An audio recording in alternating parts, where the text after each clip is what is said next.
I'll pause that and have us wait till the end, but in the meantime, you can go ahead and ask me any questions as I'm speaking. So the climate pollution reduction grant program was put out by the EPA earlier this year. Their emphasis on this grant is reducing carbon emissions, also reducing co-pollutants as a result of reducing carbon emissions. They want to focus on job creation and lowering energy burden, particularly in Justice 40 communities, but in any community, they'll be happy. And then they do want us to focus on helping achieve the Justice 40 goals as outlined by the president's executive order. The pollution reduction grants are full. They were hoping to get full coverage across the country. They offered grants to metropolitan statistical areas and states. So we will have full coverage here. St. Louis and Kansas City and Chicago are all doing regional plans, and Missouri and Illinois are also doing statewide plans for the areas outside of the metropolitan statistical areas. There's two actual phases in the grants. I am on the planning phase. So there's a planning phase. I have my slides mixed up. There's two phases in the grant. It's a planning phase and an implementation phase. We're going to talk about both today, but the first one is planning phase. We're already in it. East West Gateway got our grant and we started working in August. So within the planning phase, we also have a number of other phases that they're calling them. We have this priority climate action plan, a comprehensive climate action plan, and a status report. This priority climate action plan is a new kind of thing that EPA just introduced for this process. It's not anything that's been used by anybody else before. So they're just introducing it to give us some instruction on getting some analysis done immediately so we can have some things in place and submitted to them for when the implementation grants come out, because the planning and implementation are running concurrently. The implementation isn't going to happen after the planning. So they wanted us to do some analysis up front and submit it to them in what they're calling a priority climate action plan. So in that priority plan, we have to do, we're using our 2015 as a inventory as our baseline, and we're using that inventory to help us select where the major emissions are coming from and find projects that help reduce the major sources of emissions. We are, yes. Are these major sources of emissions? Sorry, I haven't read up on this. Is this like point places or like, I mean, the largest emissions is like transportation. So are you looking at like transportation, which is individual cars, or like this one building is? Yeah, I'll answer that in another slide. Okay. So that question will be coming up. A couple other things we have to do in the PCAP, and I'll touch on this in a little bit, is coordination in applying for the implementation grants is going to be very important, and I'll go over that again in a moment.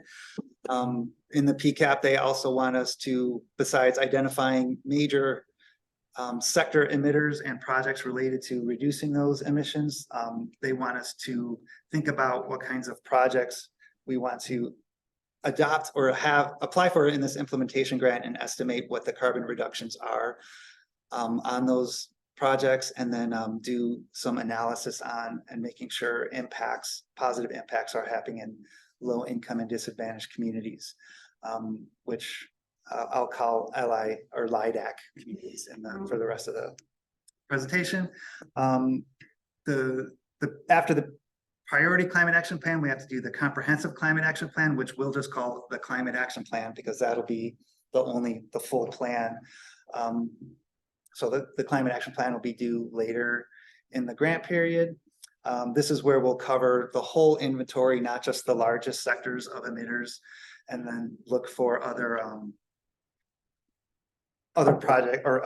kinds of projects and emissions reductions activities that will hit all of the sectors. And we have to do some additional analyses for the comprehensive plan. And then after we submit the plan in August of 2025, there's a 2-year monitoring process that we have to go through with the EPA to see what projects are getting funded in St. Louis and to adjust our emissions projections based on what kinds of projects we're actually getting on the ground. Is there a timeline? And here's our timeline. Like I said, they overlap. They are not subsequent to each other. So we started the planning phase in August. In March of 2024, we have to do the PCAP. August 25, the full cap, and then 27 is our end of our grant process or end of our grant agreement with EPA. So the implementation phase starts really quick. There's a letter of intent due they're asking for letters of intent, but they're not required. EPA would like those in February. And then in April, the actual application is due. July, they are selecting what projects they want to fund, and then the funding is being awarded in October of 24, and then the grant period for the implementation phase is 5 years. So October of 29 is when those grants will end up. We'll wrap up. So in the implementation grants, there, as you can see here, this is taken out of the NOFO. These are not small grants. And the mom worked at this one, I'm like, Smallest grant is yeah, I'm probably $2 million. related to them, but I don't know. The smallest grant is $2 million. So this is not something, particularly when we're looking at LIDAC communities, it's most likely not something smaller communities can apply for themselves, which is why we have to think about where we can collaborate and submit applications that are several communities working together. And then there's within each tier, they did this so they wouldn't just end up giving all of the money to the great big projects from the great big MSAs that are farther along in their planning process than we are here. So that they've broken up into these tiers, and they're going to guarantee money within grant awards within each tier.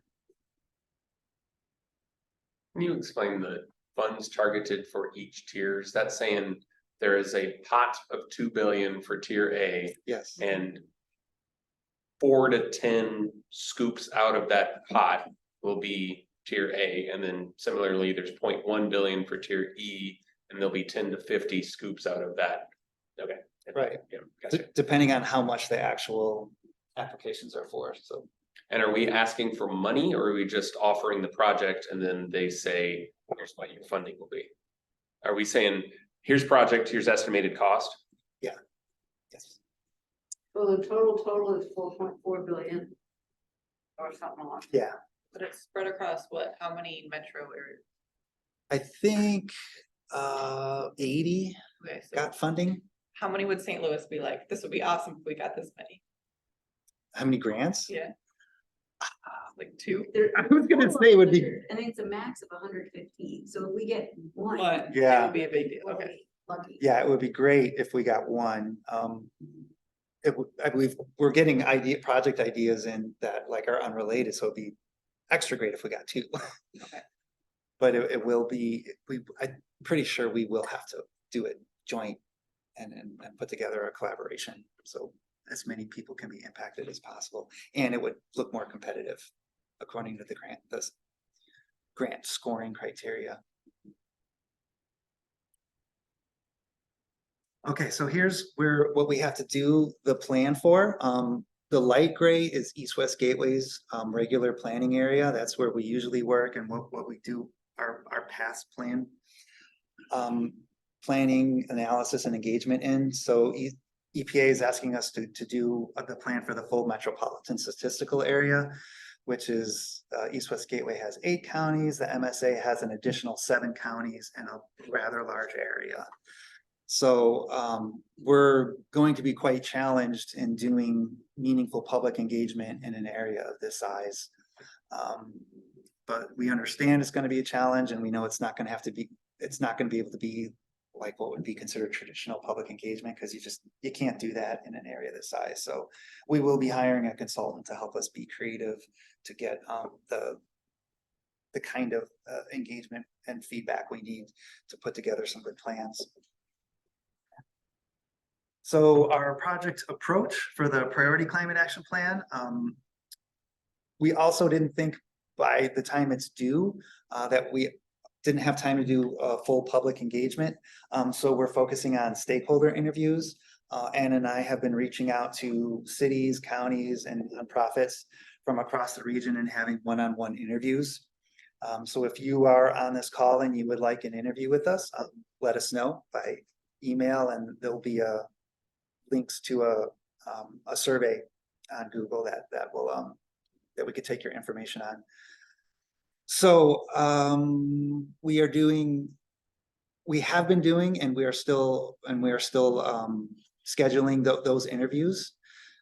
We do have to do an update to the 2015 greenhouse gas inventory. It was done through Washington University. So we are in the process of getting access to that data. Once we have access to that, we're going to just do a review of the information that went into it, kind of a QA, QC sort of process to make sure we understand the data and that the data was entered adequately or accurately. And then we'll also collect some more data. Our 2015 inventory was only on the East-West Gateways region, so we need to collect some data of what we can get for the counties in the MSA that are outside of East-West Gateways region. I'll talk about it in the next slide, but we are going to put a deadline on November 30th of submitting projects to us, because we need to have those projects in hand so we could do the analysis necessary for the report to EPA. Is it okay if I ask a question? Yes.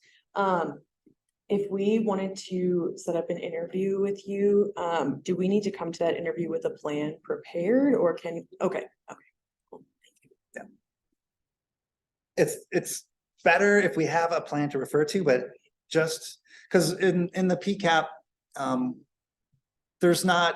it's not reasonable to list everything that 200 municipalities and 15 or 14 counties would want to do. So it's going to be more about making sure we have the right buckets. And I'll show the buckets that are coming up in another slide. Thank you. So we're doing the stakeholder interview through November. December through February is when we're going to run the analysis in-house at East-West Gateway. And then we'll submit the PCAP to EPA. March 1st is that deadline, and we have to have that in for our implementation grants to be eligible. So that's what our priority is over the next couple months. And I already mentioned this earlier, as we're going through this whole process, we need to think about capacity and think about what partnerships and collaborations need to happen for us to submit a competitive grant. This is just the blurb. You don't have to read this. This is just a blurb we're going to be putting out about the deadline. A lot of cities are interested in this, so we're going to be putting this in briefings and on social media, just so people know that they should call us. The phone numbers are East-West Gateway's office, and this, where it says this will be a link to the survey, and I think Anna put that in the chat already. Aaron, on the non-governmental side with the LIDAC communities, which a little bit I've read about, this is really, really, really important for successful outcome. How is that work? How are you reaching out and talking to community groups, others represent those areas? And that's kind of related to the question in the chat, so I think I can address both those. We're going through St. Louis County and St. Louis City because we can't get to everybody with just two of us. So we want to use the planning processes that they're already doing to get feedback. So the city and county planners can get climate related feedback in their existing planning processes and feed that to us. We've met with Beyond Housing. So we're going through groups that already have access to those smaller communities. And then when we find somewhere, we're definitely willing to still meet with them separately. But like I said, I think by getting the right buckets, we don't have to have all of their individual projects identified.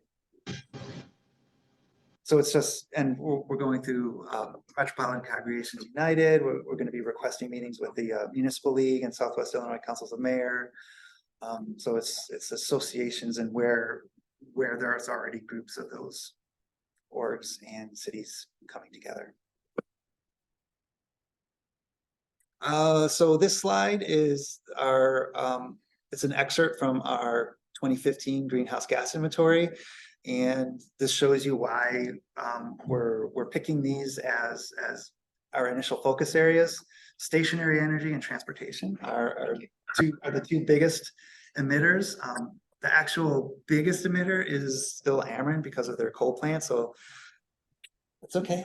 They're working on it. And I'll turn off your ACs. So Your flashlights work well. so that this planning process and the implementation funding is not of the scale by which we can influence Ameren to close their plants any sooner. So that just means that our efforts are going to be on the consumer side and policy side more than influencing Ameren. But we will be working with Ameren because the programs that they offer for their consumers and their low income customers, not consumers, their low income customers are really good, and we can build upon programs that Ameren already has.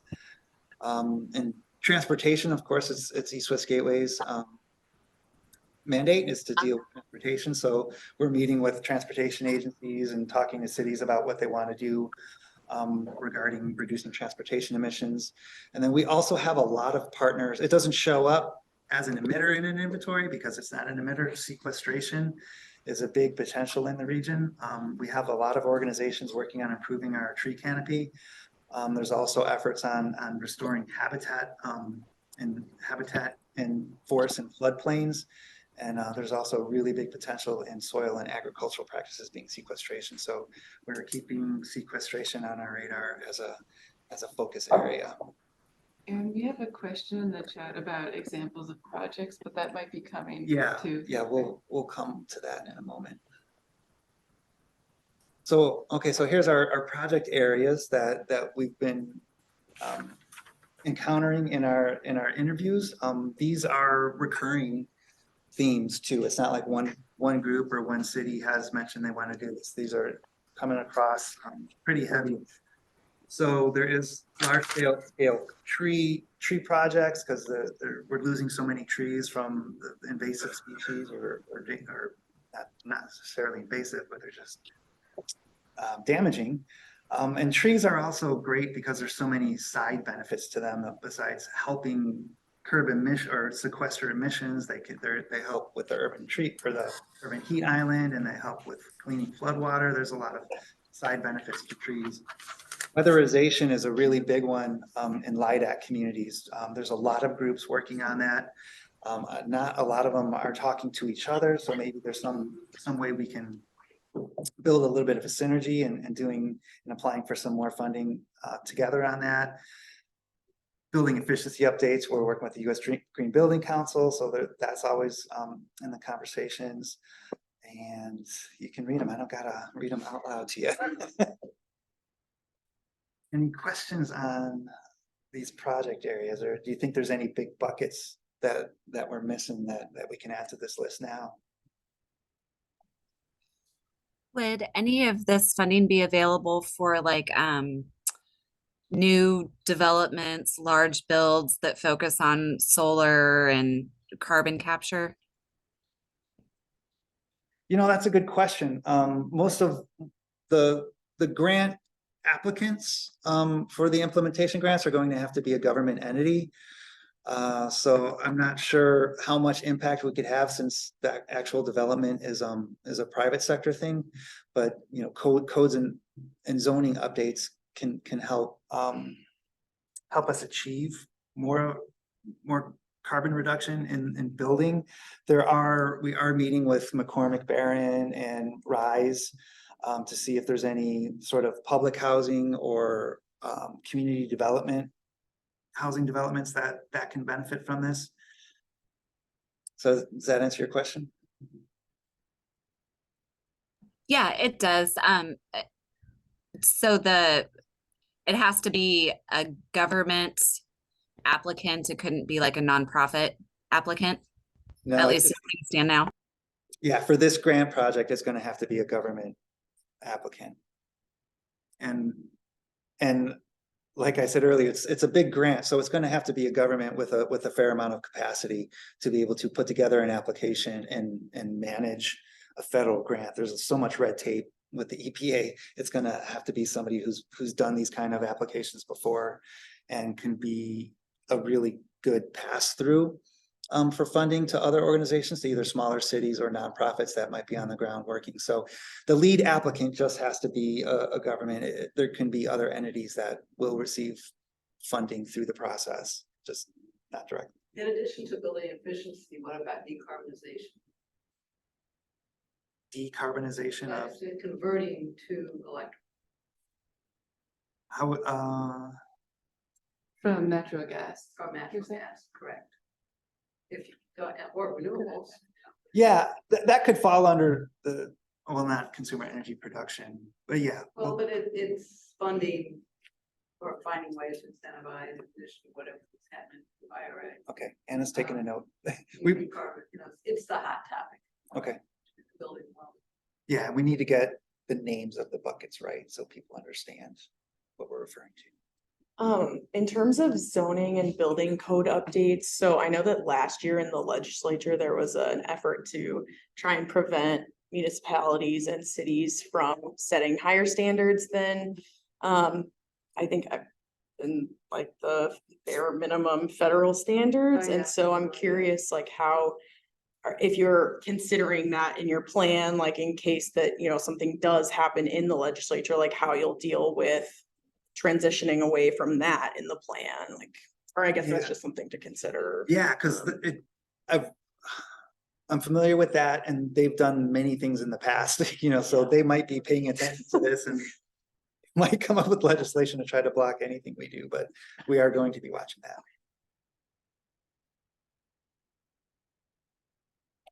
Are you all considering, like, I know those are different municipalities and stuff, but all the like RAM settlement money coming in and all the, like, all the other money the city's getting, and are you gonna try to stay away from doing some of the same projects or just operating on different scales? Like, is any of that, will the EPA care that, you know, other monies that the city is getting is also going to something?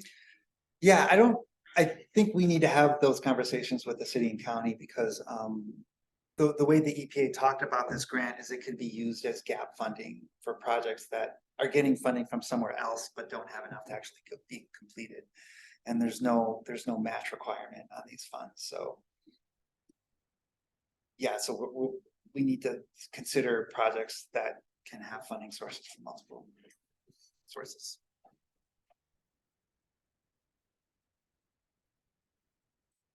I'm going to go to the next slide. So that's the end of the priority climate action plan. Like I said, March 1st is when this is due.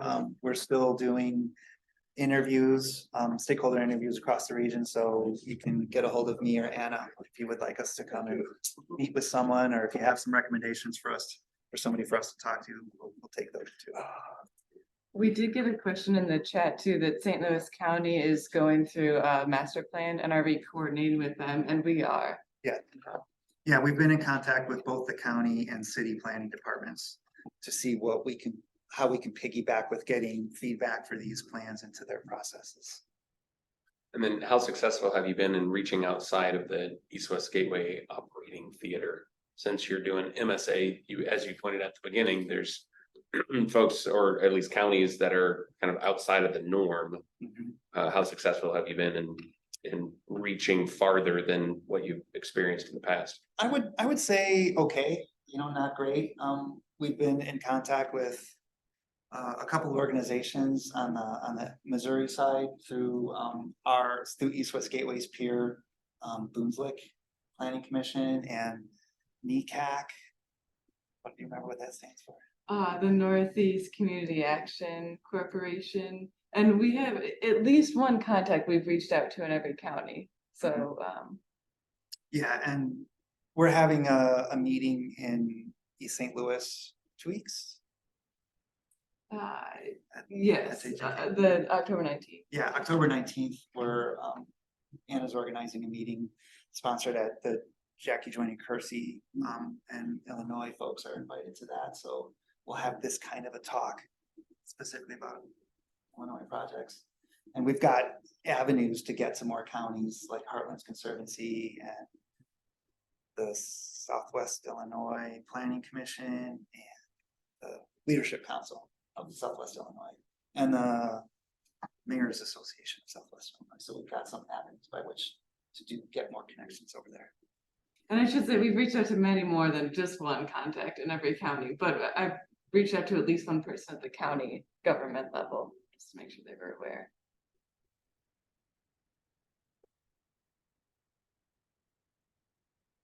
Great, we're going to move on to the comprehensive climate action plan, or just the climate action plan. The priority climate action plan isn't really a climate action plan. So we're going through this. We have one STL. We've been working on one STL for a decade now and have a pretty good network of people that are involved with it. So we're looking at this as an update to one STL.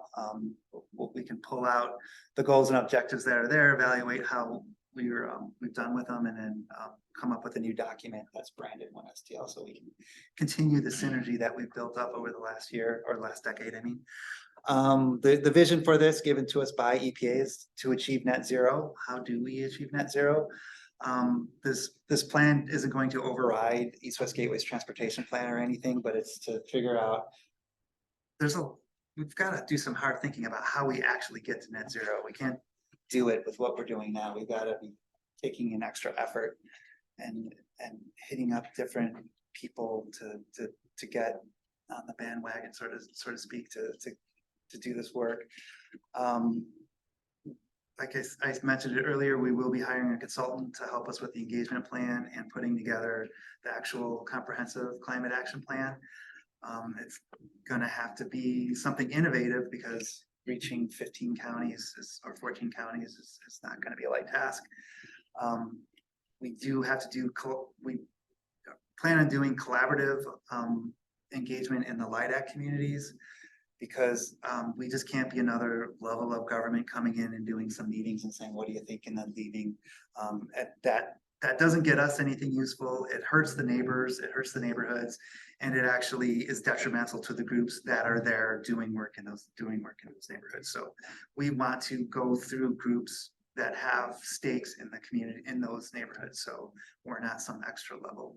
Are you doing that on like a neighborhood level scale, or are you doing that on like a county municipality? How are you assessing LIDAC communities? The LIDAC communities are the EPA has given us a map of census tracts that meet their LIDAC criteria. Okay. So when we're engaging with cities and the county and nonprofits, we're going to make sure that their service area covers those census tracts. We are going to write into our consulting contract to update the 1STL.org website. The website's 12 years old, so it's about time. This is the first opportunity we've had to update that, and it will be easier to use, easier for us to maintain, hopefully browsable on PC and mobile devices. And since we're doing it through a climate action plan, we'll have to be able to navigate it easier to get to climate actions and climate practices and best practices and success stories. We do want to incorporate scenario planning into the process. So we're not just saying, here's the one way we're going to get to net zero. We got to look at options, because we don't exactly know how to get to net zero right now. So we're going to have to balance how much of the transportation system goes to EV versus transit, all the options in housing, new housing and existing housing retrofits, and estimate how much potential we actually have in the region for sequestration. So there's a lot of scenario planning that we can do in this. And then I mentioned it earlier, it needs to be implementable solutions. It is a vision to reach net zero, but I don't want it to be a vision we can't accomplish. We got to write down implementable projects and policies. And then in this climate action plan, EPA is having us do these planning analysis as part of it. These kinds of analysis are included in some other examples of regional climate action plans, but not all of them. But we're doing, I think I have a separate slide. Yeah, I got a separate slide on planning analysis. For the LIDAC, they want us to document how we've engaged those communities. We want to estimate how many jobs will be created, what other benefits there are, including economic impacts of weatherization projects and health improvements.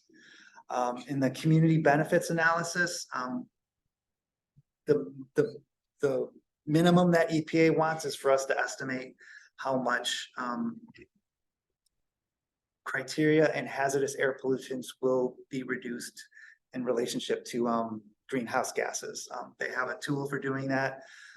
So it should be fairly straightforward, but if we as a region decide we want some other analysis like what's listed up in the LIDAC, like health improvements or economic impacts, we can put that in a community benefits. And then workforce analysis. We have to ramp up, we have to find new projects to do, new ways to do things, and ramp up existing things. And what is the workforce that will be necessary to make those things happen? So we need to analyze that, like where our workforce stands, where our training opportunities stand, and write down where the gaps are that need to be filled in. And another issue that EPA never mentioned, but's come up in some conversation is recently somebody was talking to me about trying to purchase electric buses.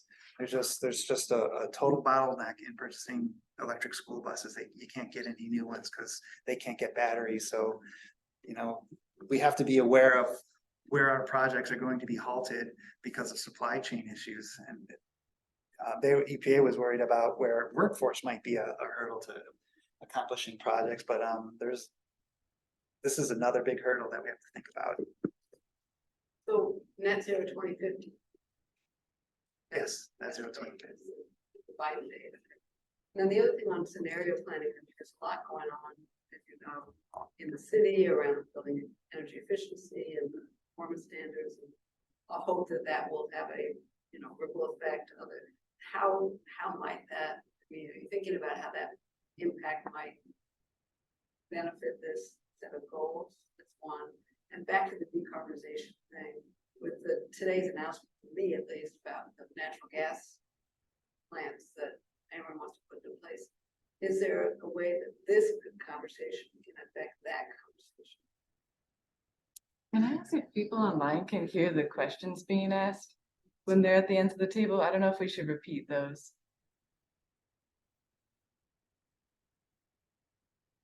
Can anyone post in the chat if you could hear the question? Oh, they can hear the questions. Okay, sorry about that. Just wanted to check. Okay, so originally I thought on the second question that we wouldn't have that much of an influence because Ameren's got their IRP that goes out and funding already lined up. So I wasn't confident that we would have much of an influence. Maybe I'm wrong. I mean, my understanding is it's a very, very difficult thing to change once it's there. Just all the processes and things that go into it, but trying to work in or with it or around it, or latching on to all those programs that help people use less. It's a win-win in everybody's book. So I mean, the decarbonization strategy is you go from whatever your current is to renewables, not necessarily you're committing to long-term use of natural gas. So, it's hard to make the 2050 work. Back to how are you going to get there? There is a relationship, no question about it. Okay. you could have, I don't know, there's this vague, clean dispatchable that is still between 2040 and 2050. It might not be vague, I just haven't read it because it just came out today, but it's in the summary as that. So it could be where things aren't specifically identified as this for sure, this coming offline, this coming online. There might be room there to have the conversations with the right people.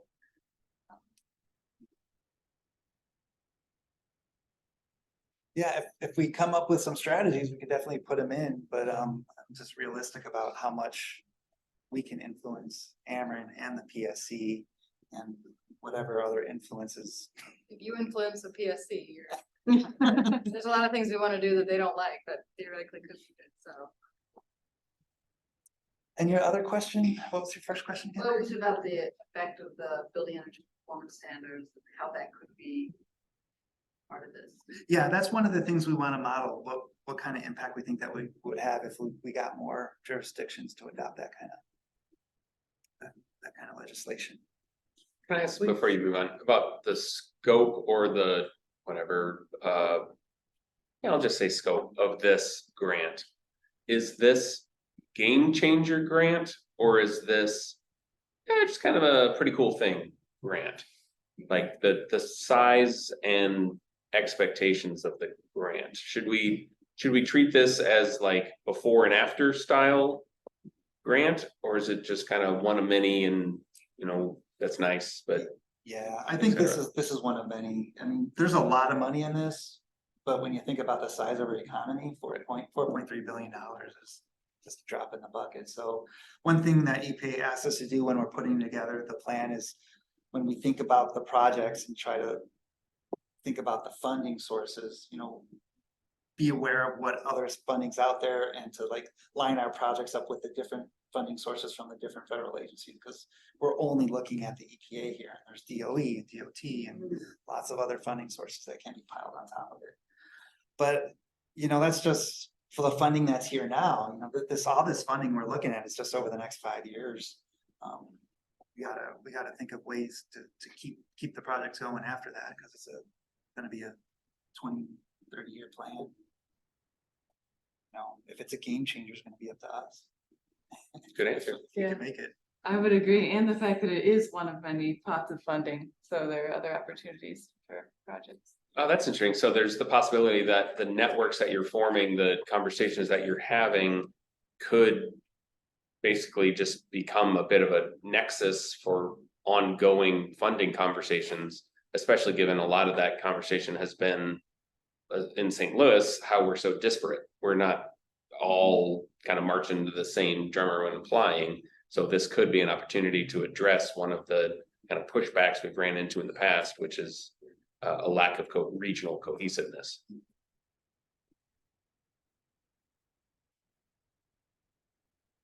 And someone had asked if we could summarize the questions from Ameren about Ameren and the building energy performance standards. So hopefully, I'm not sure if I can summarize them, but if there are any follow-up questions from folks online, You mean we're just happy like, to answer them. That was asked about summarizing the question, not the Yes, answer, yes. based on the time. okay, so the. But I think you answered, I think you did a good job answering the question without saying the question, but I think it was for future. For future? Yeah. Okay. Okay, just a little bit on the process. You don't need to memorize these or anything, but these are some chunks of what East West Gateway has to go through. The blue chunks are us getting ready to do the full climate action plan, developing and putting on an RFP for a consultant and getting a contract with SIUE. We're going to hire a grad student to help us put together the next inventory. The peachish, orangish color is actually development of the plan and doing public engagement with the consultant and doing the scenario planning. The green is the putting everything into a draft plan, getting comments on the draft plan, and finalizing the comprehensive climate action plan, which will be due August 8th to the EPA. And then the purple bullet isn't part of the climate action plan, but it's part of this process where East West Gateway will have to monitor over 2 years what kinds of projects received funding the minimum is seeing if we get any of the climate pollution reduction plan project grant implementation funds and estimating what kind of impact those will have on our greenhouse gas emissions reductions. But we'll keep an eye out if any other big funding comes to the region to see how that would impact our greenhouse gas projections. So, so you submit the plan August 2024, and then let's say nobody gets any implementation funds in this region. The monitoring, the status report and the monitoring though could look at other federal fund, other federal funds that came in to further the advancement of that plan. Okay, got it. So you'll be reporting, okay. Okay. Yeah, and it's, I mean, we know what we're supposed to do, but what it actually looks like, it's still up in the air because we don't know who's gonna get what, how. Yeah, right, and is there a mechanism right now for, like, let's say that, you're in Jennings, right? Yeah. Jennings gets, they use tax credit, they use the direct pay and they get a project done, or they get a grant from DOE that allows them to put in solar or something. Well, Is there a mechanism for you to know that that's happening and then put that in the report, or how? That seems like a lot for there's them to not. ask of you to report on everything Yeah. that happens in the region pursuant to the plan. that's why they said the minimum is monitoring or reprojecting our estimates based on what comes in through this grant. Okay, So, but they said they would like to see if other things come through, so. East West Gateway finds out about a lot of applications, but we don't get notice if people actually get the grants, so. and it's that same 1 million is for this whole period. Yeah. Okay, so for the reporting, so to do the plan and then monitoring and reporting, okay. Yeah, we don't think it's gonna be, I mean, it's a 2-year process, that status report monitoring part, but it's not like it's gonna be anybody's full-time job, so it'll be some fits and starts of work and analysis at that time.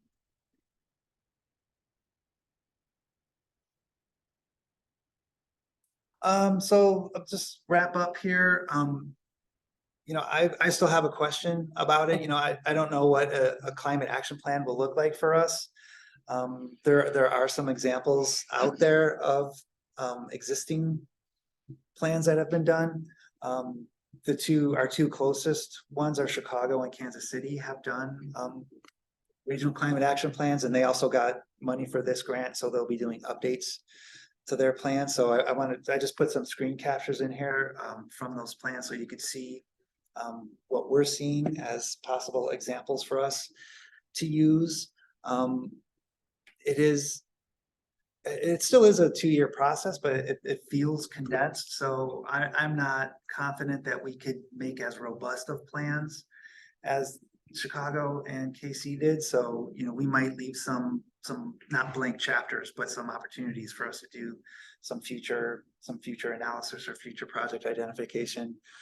Particularly since the focus of this grant is on climate mitigation. It's on reducing greenhouse gases, not climate adaptation.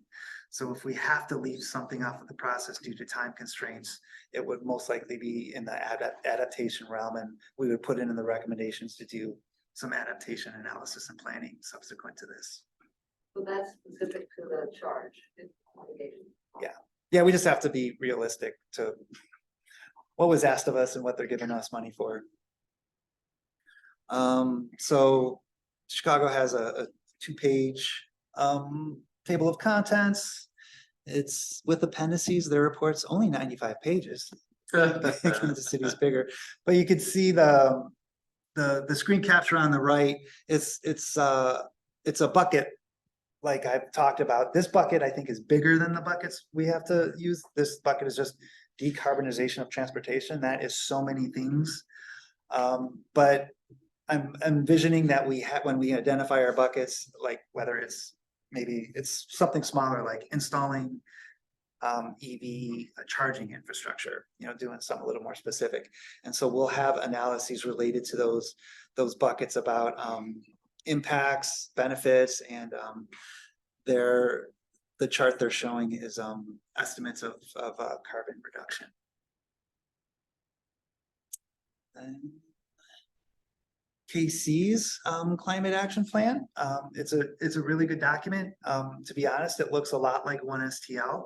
It's just that climate action is more front and center. A lot of the topics that they cover in their climate action plan, we cover in 1STL. So I think 1STL is a good start, and it's a good opportunity to call what we're doing an update to 1STL versus a whole new plan from scratch. And this is not their entire table of contents. I only captured the first 3 pages of it, and we're already at page 109.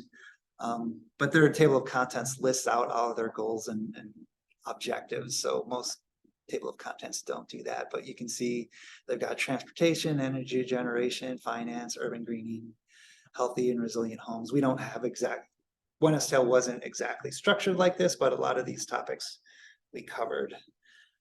And then here's how the analysis or presentation of the buckets in Kansas City's regional plan looks like.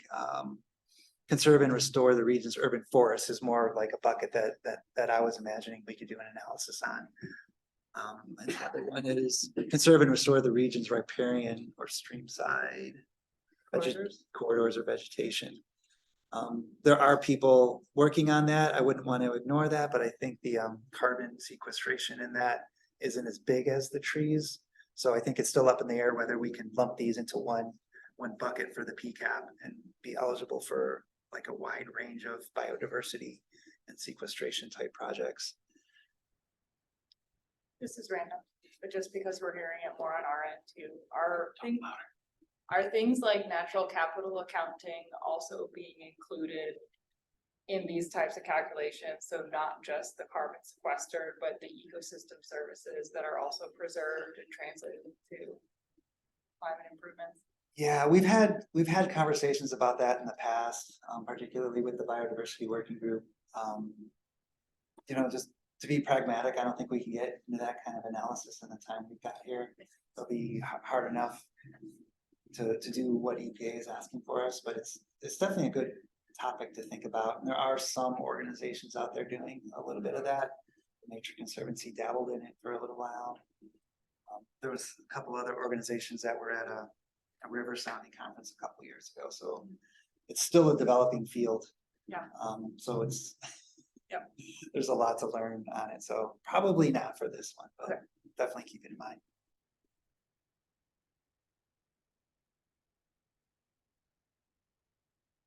Okay, that's my last slide. We've been having a good discussion all along, so. Are there any other thoughts that people had in mind or questions on what we presented? What are your and Anna's official roles with this grant? Like if let's say we're at tier 2 and we're given $15 million, whatever, I don't remember the tiers. Are y'all the fiduciary body? I'm not sure the right word there, that says you get 800,000, you get $1 million, like how are the projects assigned from the tier amount? We're going to have to figure that out beforehand. Oh. And East West, Ann and I are not gonna have capacity to do anything in the implementation grant because as the implementation is coming online, we're gonna be writing the comprehensive plan. So our time is accounted for over the next couple of years. So the partnerships and collaborations are gonna have to be outside. I mean, we can be involved, but it's gonna have to be some other applicant than East West Gateway, if it's the city or county or. But it has to be a metro, government. It has to be a government. And And then, then- oh, sorry. No, please. As Aaron mentioned earlier, nonprofits could potentially be a sub-awardee, or it could be a bigger collaborative effort, but the applicant has to be a government entity. And then is this a familiar territory? The government money, I mean, I know it is for East West Gateway, but that's usually transportation money. How much of what we're working in is novel versus familiar? Maybe not to y'all, but just kind of in general. I think cities having to work together on a joint application is novel. Really?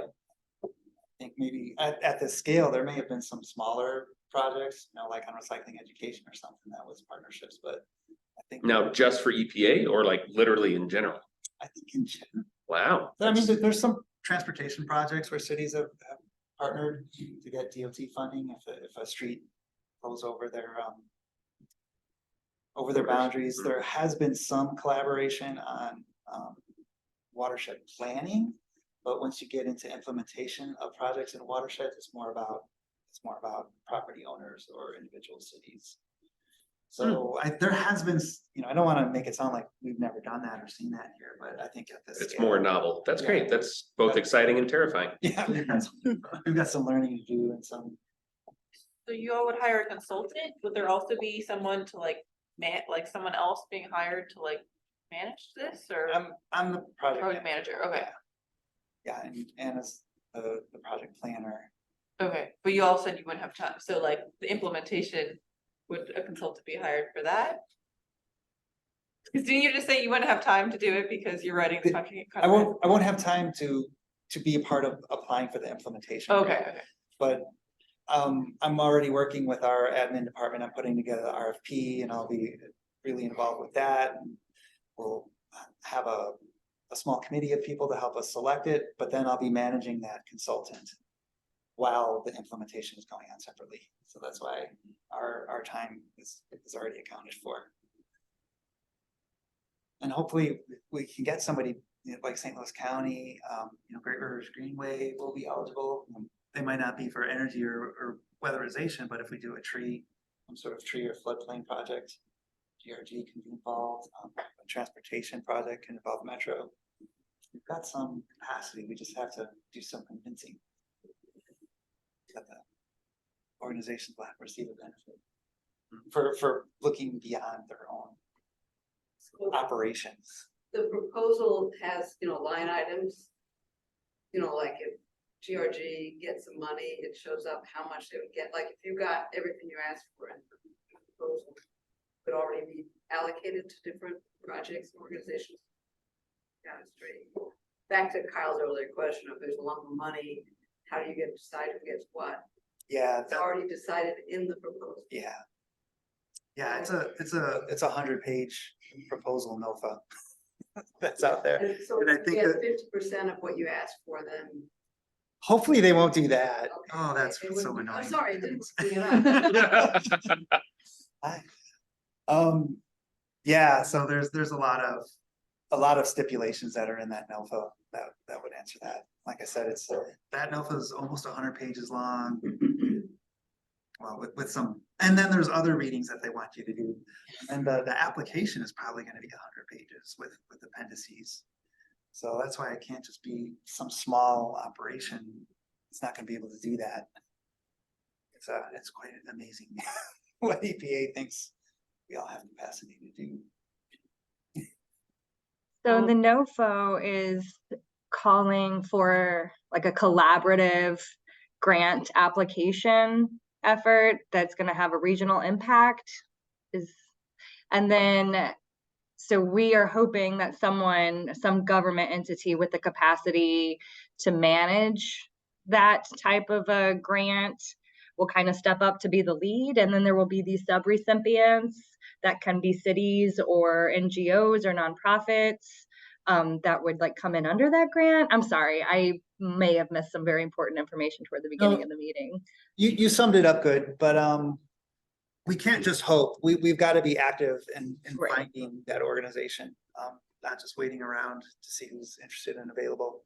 So it's on Ann and I's radar to be actively recruiting somebody to be a lead applicant.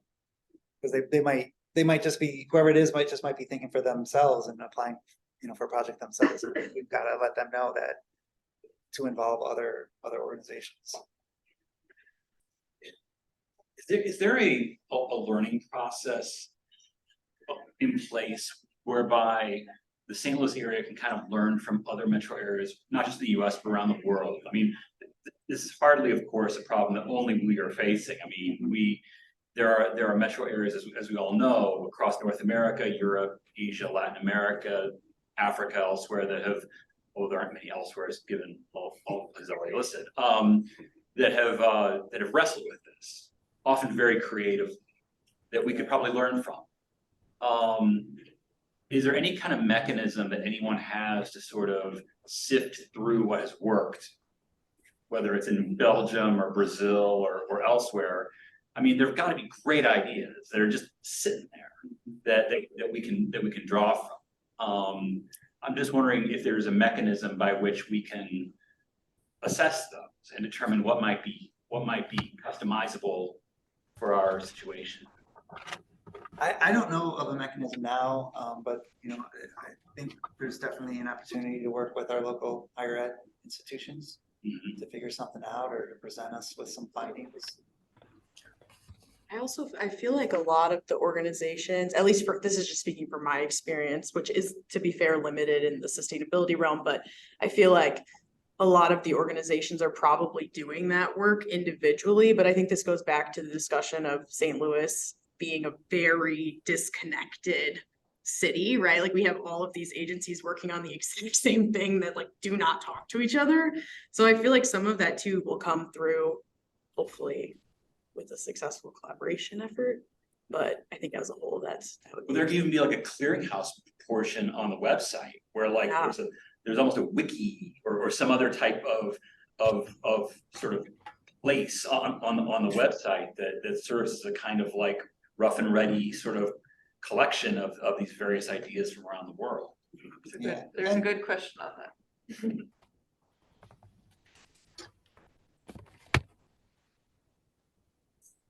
Talking about the clearinghouse and website and all that stuff. I'm sorry, I can't read the question, but. Oh, sorry, the question says, so how can we help? Who do you want us to tell, talk to, or connect you with? Is that coming in about his comment? I don't know. No, I think that's just an, I it's think considered Like, Yeah. it's the discussion and putting topic. stuff together and finding the information that everyone's independently researching, but Yeah. isn't talking to each other about. You're touching on a lot of stuff with best practices and funding availability, and luckily we also have Heather with the MCC here. They're doing a lot in the area and are constantly asking how they can help us too and what role they can play with connecting local municipalities with each other and funding. So, you know, there's a mechanism also, maybe not exactly what you're asking about, but definitely a resource we could use. Right now, what we really need is to make sure we got the buckets for the PCAP. So if you live in a city, well, I mean, I think we got the city of St. Louis covered. But if you have contacts with elected officials or government employees, have them fill out our simple survey to get the buckets. Once we have a better idea of what the buckets are, we're gonna have to call some collaborative meetings to sit down and find out who wants to and who can collaborate. So that'll be a next step. And then it's not till next year, but once we start the public engagement for the full climate action plan, we're gonna need help getting word out about whatever mechanisms we develop.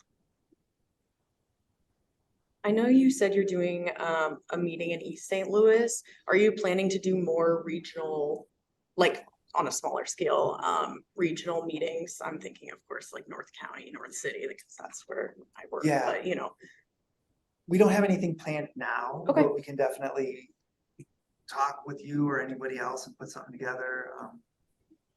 It's been a couple of weeks since we've talked to the folks at county planning, but we can touch back in with them because they're doing their comprehensive plan. And then we don't know what it looks like, but we know there's going to be larger meetings when we have the engagement on board or the consultant on board and do putting together the full action or the full climate action plan. And this is a work in progress, but the link on the website where we created a couple just web pages on our site specifically for this project. So we'll be putting updates there. Hopefully we will be putting some of the funding opportunities that we know about there. It's just so hard to keep track of everything and keep a website updated. You know, once we put something up, it's oftentimes outdated within a week or so. But part of what EPA wants us to do in LIDAC communities to educate those communities on the opportunities that are there. So the best way to do that is to put practices and put funding opportunities on our website.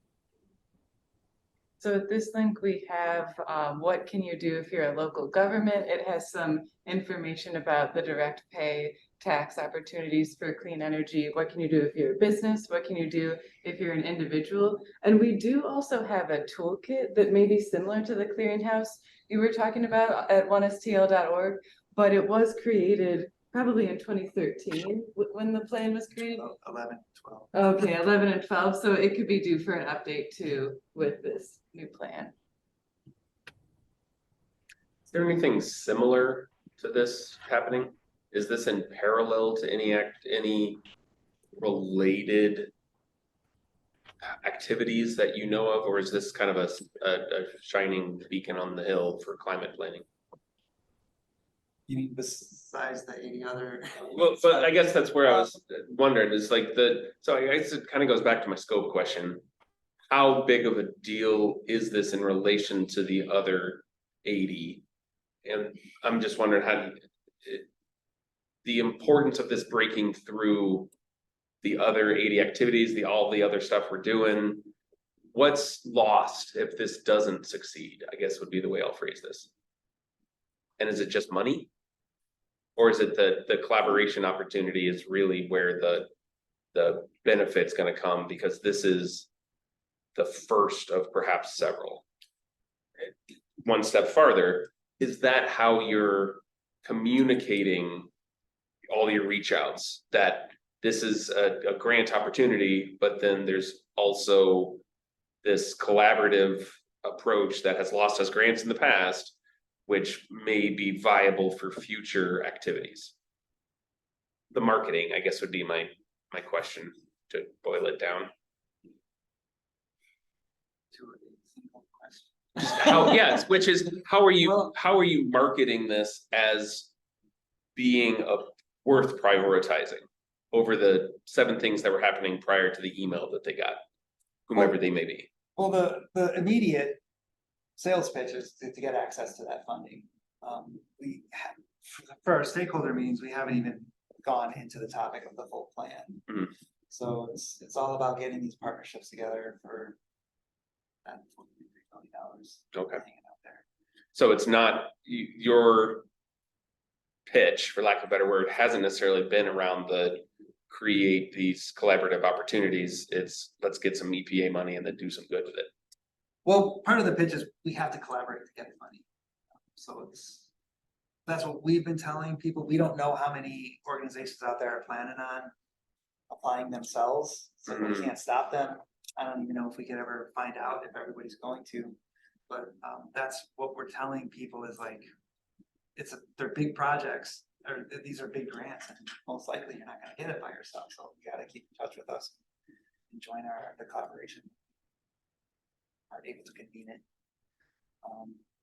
There are, I think, one of your other questions are, so like, is it the only thing going on? Where I think at this scale it is, like, Department of Energy has Solar for All, and the Department of Transportation has their carbon reduction program or something, which just folded into East West Gateway's short range transportation planning. So there's a lot of separate programs happening across federal agencies, but I haven't seen anything like this. Yep, that's great. I think it is kind of a shiny beacon. Yeah, that's great, because I think that'll be very helpful. So I guess the common thread that's linking all these regional potential applicants is implementation of the climate action plan. So everyone's projects are geared towards implementation of this regional climate action plan, and we're all kind of bringing our resources together, collaborating regionally to kind of see that through. Is that basically? Yeah, well, the collaboration is on, it's more on impact, to be able to get as many cities working together on a similar project as they can to have the greatest amount of carbon reductions as possible. Because what we're talking about right now is finding out what cities already are doing or already want to do, and to see where the collaborative opportunities are there. To say that right now we're working, or the main purpose is implementing the climate action plan, is like, we're not there yet. The climate action plan, we're not going to even start that planning until next year. So Okay. we're kind of just like at an initial phase to find out what projects are there and ready to be implemented. And it's just to make sure that I understand what's being said. And it's building upon what you just said, Angie. So everyone's gonna come together and kind of put it on the table, what they're doing or thinking about doing in relation to reducing pollution. Right. Um. And if there are projects that already have some alignment. All of that initial assessment we put into this report, kind of like, here's the projects we're working on, and then potentially go into start deliberating, can we support one another or pull together our resources for this specific area or this town or municipality or something of that nature. Okay, so it's just the initial, like, this is, you're right, first phase, we're just trying to, we're not in implementation, because we still have to assess what's happening regionally. Right. Okay. Okay, And I so we're like- trying to find a common thread here. Yeah. Or a couple for this. Couple. phase. And the deadline, so we're looking at November 30th to get all project ideas in for the priority climate action plan. And then that's due March 1st. The implementation grant application is due April 1st. And as Erin showed, there is a letter of intent due in February as well for those implementation grants. So it's all, it'll come up fast, I think. Yeah. So thanks everybody for coming. We're at 5 o'clock. If you, hopefully everybody here knows how to get a hold of me or Anna. If you have any questions, please email us or call us. Do distribute that simple survey that we put together on Google. If you don't have access to Google, you can just email us what project ideas you have. I want to promote our next 2 labs coming up, October. Should we have a limited attendance on that? Do we have to register for that? They didn't say anything about that. I assume it would be okay. October, we are getting a tour of T-Rex's virtual reality lab. And we're asking the people that are running that lab to go over the technology and its potential for using it in planning and engagement. So we are applying for continuing ed credits, ASCP credits for that. So we'll be inviting planners to it. It will be at 2:30 since our next lab is Halloween. We'll get it done early, 2:30 to 3:30. So if you have. Still for your costumes. Yeah, wear your costumes. And then November, we're bringing in some speakers to go into a little bit more depth to talk about the federal funding and incentives for climate. And then that'll just be a regular lab in November, and then December is the holiday, so we won't have one in December. But in November, is it the last Tuesday of the month? Yes. So Thanksgiving weekend. Is that right? Or is that the It's weekend? after? The Tuesday after. Great. So thank you, everybody, and send us your input if you have any. Thank you. Marianne?